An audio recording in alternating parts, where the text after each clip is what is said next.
Hai warga kimia. Apa kabar nih semuanya? Semoga baik-baik aja ya. Oh ya teman-teman, sekarang kan kasus COVID lagi meningkat lagi nih teman-teman. Jadi tetap jaga kesehatan dan tetap patuhi protokol kesehatan yang ada ya teman-teman, supaya kita semua terhindar dari COVID-19. Oh iya, sampai lupa nih ngucapin selamat datang di Katalis Soft Skill di bulan Juni. Yeay, Katalis bulan Juni akan hadir dalam bentuk podcast loh. Tunggu dulu, dengan bentuk podcast ini kalian bisa dengerin sambil nugas, pengantar tidur, ataupun dengan kegiatan yang lainnya loh. Oke, langsung aja nih, gak usah lama-lama lagi. Jadi, judul dari Katalis kita bulan ini adalah Teamwork. Oh iya, sampai lupa perkenalin diri. Nama aku Devi, dari Kimia Angkatan 20, dan tentu aja nih aku nggak sendirian. Aku ditemenin sama 2 narasumber yang sudah berpengalaman di bidangnya, terutama sesuai dengan tema kita bulan ini loh. Jadi, di sini aku ditemanin sama Kak Erwin Aditya dari Kimia 2018 dan Kak Azara Firdani dari Kimia 2018. Mungkin Kak Erwin dan Kak Azara bisa menyapa warga kimia yang sedang dengerin podcast kita ini. Kimia, perkenalkan nama saya Erwin Aditya, saya dari Angkatan 2018, dan juga ada narasumber lain, silakan Pak. Halo, aku Azara Firdani, teman-teman boleh panggil aku Rara. Aku dari Kimia 2018, salam kenal semuanya. Ya, salam kenal nih Kak Erwin sama Kak Rara. Oh iya, sedikit informasi aja nih. Kak Erwin ini dulunya mantan Ketua Divisi Litbang Keorganisasian HMKUB 2020 loh teman-teman. Kalau Kak Rara sendiri ini merupakan Menteri PSDM BEM FMIPA UB 2021 tentunya. Langsung aja ya nih Kak, biar para pendengar nggak penasaran sama soft skill ini tentunya. Masuk ke pertanyaan yang pertama nih Kak. Apa sih Kak pengertian teamwork menurut kakak-kakak semua? Kayak misalkan perannya, manfaat, dan kebutuhan di masa sekarang apa sih Kak? Mungkin Kak Erwin dulu nih, nanti dilanjut sama Kak Rara. Oke, makasih. Jadi terkait teamwork atau yang artinya itu kerjasama ya. Berarti kerja suatu pekerjaan yang nggak dikerjakan secara sendirian, tapi secara bersama-sama. Dan itu biasanya dikerjakan di dalam sebuah tim, baik di tim organisasi atau di tim manapun. Tujuannya itu untuk mencapai satu tujuan yang udah disepakati bersama. Jadi kalau misal bisa diibaratkan seperti sebuah tim sepak bola, itu kan ada sebagai yang kiper, sebagai back posisi bertahan, kemudian ada gelandang di tengah, dan juga ada striker penyerang. Nah, komposisi di dalam tim sepak bola ini itu haruslah seimbang, sehingga nanti bisa terbentuk kerjasama yang bagus untuk mencapai suatu gol yang diinginkan. Ini mungkin sekilas pengertian kerjasama itu ibarat seperti itu, kayak gitu. Kalau menurut Kak Rara sendiri apa sih Kak? Oke, kalau menurut aku teamwork sendiri itu nggak jauh beda sih sebenarnya sama yang udah disampaikan Erwin. Cuma lebih lengkapnya lagi menurut aku kalau teamwork itu sebuah kemampuan gitu, sebuah kemampuan individu untuk bisa bekerja sama bersama individu lainnya. Karena kan kita sebagai makhluk sosial itu kan pastinya membutuhkan makhluk sosial lainnya gitu ya. Jadi menurut aku ketika digabungkan antara dua individu itu akan menghasilkan hasil yang lebih maksimal dibandingkan satu kayak gitu.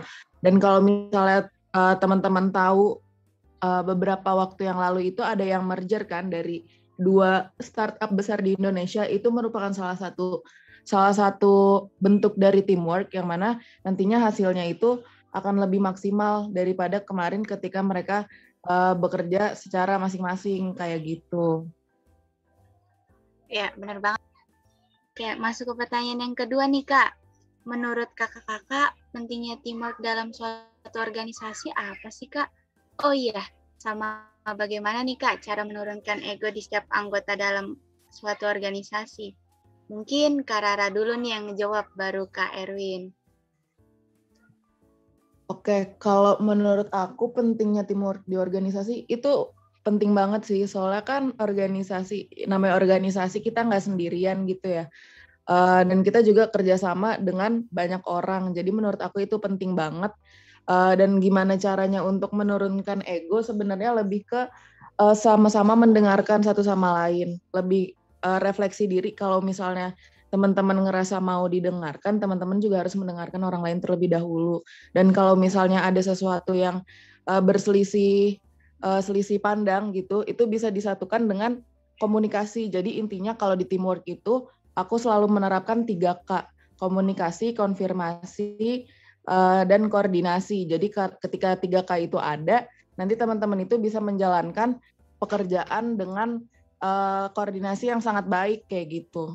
Kalau menurut aku kayak gitu sih. Pasti Kak. Oke, kalau dari aku sendiri juga sama seperti yang kata Rara tadi ya, teamwork dalam organisasi itu juga sangat penting.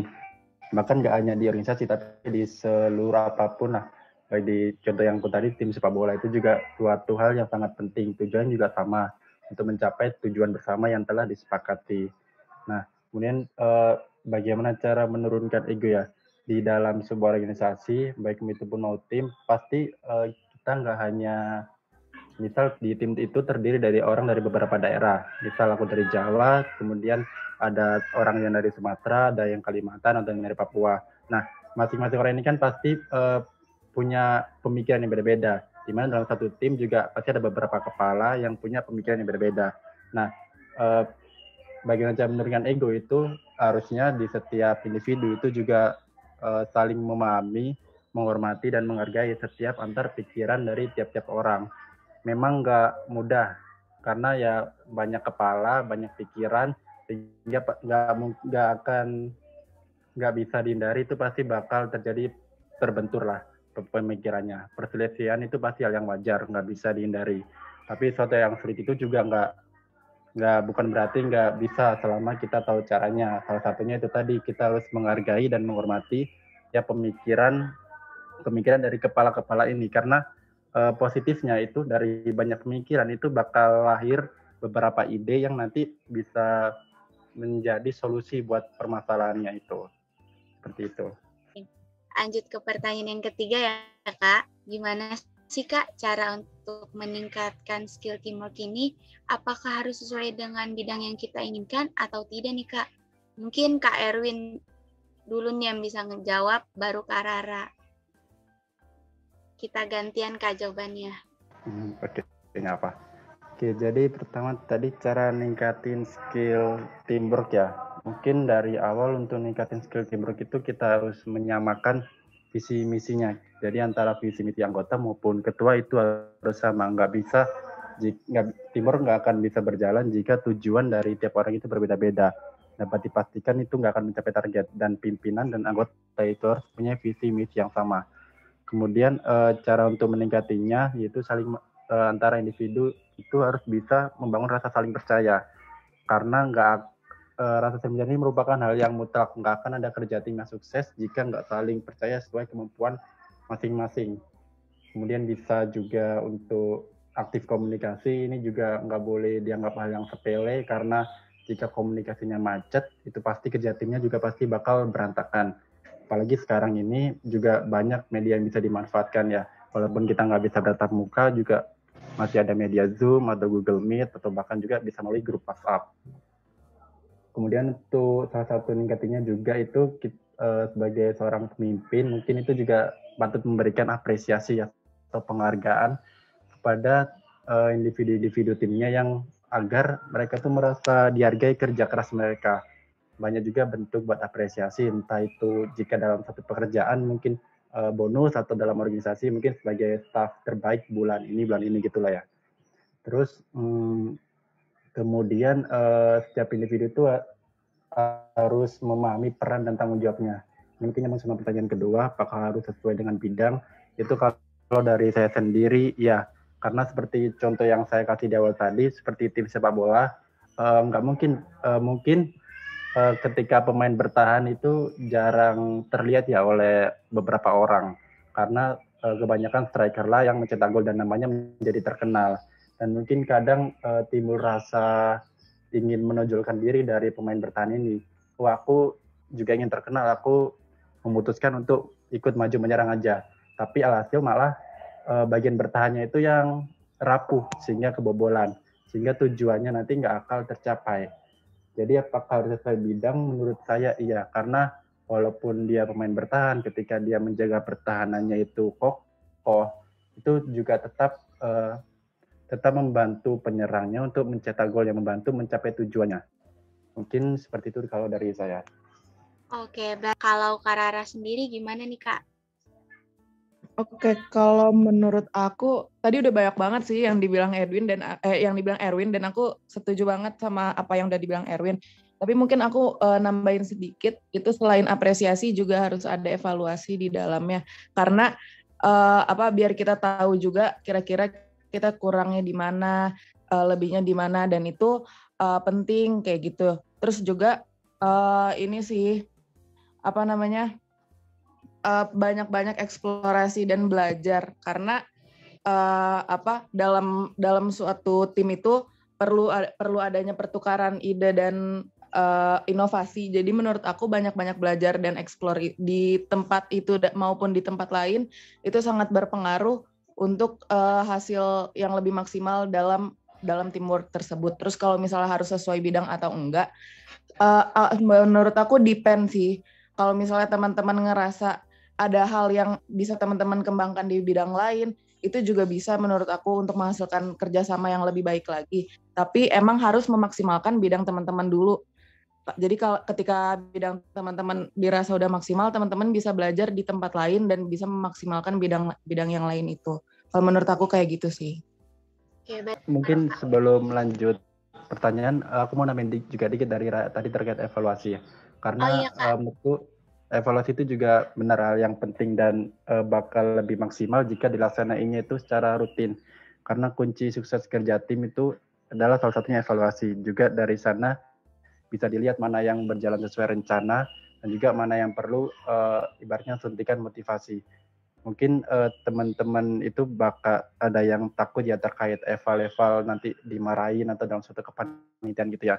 Mungkin eval itu bukan mencari kesalahan, tapi lebih memberi arahan dan masukan agar nanti sesuai sama apa yang kita capai. Kalau misal dalam ibarat saya tadi masih sama terkait sepak bola, itu juga nggak ada kerjasama yang baik antara pemain. Meskipun ada satu yang menjadi soloran, misalnya lari terus langsung mencetak gol, itu ibaratnya suntikan motivasi buat pemain lainnya. Jadi jangan takut terhadap evaluasi, malahan evaluasi itu sebagai penopang kerja teman-teman itu menjadi lebih baik, mungkin gitu. Sepakat banget Erwin. Ya, kita. Oke, kayaknya udah cukup nih Kak tentang katalis soft skill dengan judul teamwork ini. Untuk yang ingin bertanya lebih lanjut, kira-kira bisa menghubungi kakak-kakak lewat mana nih? Mungkin Kak Rara dulu bisa menghubungi lewat mana? Buat teman-teman yang masih pengen bertukar pikiran lagi, boleh banget ke Instagram aku Azahra FRDN. Nanti pasti aku bales. Mungkin sama, kalau ke saya juga bisa lewat Instagram, yang paling mudah bisa melalui Instagram Erwin Tia. Nanti di situ kita bisa berdiskusi lebih lanjut atau ada hal yang mungkin belum dipahami atau ada pemikiran lain, dipersilakan.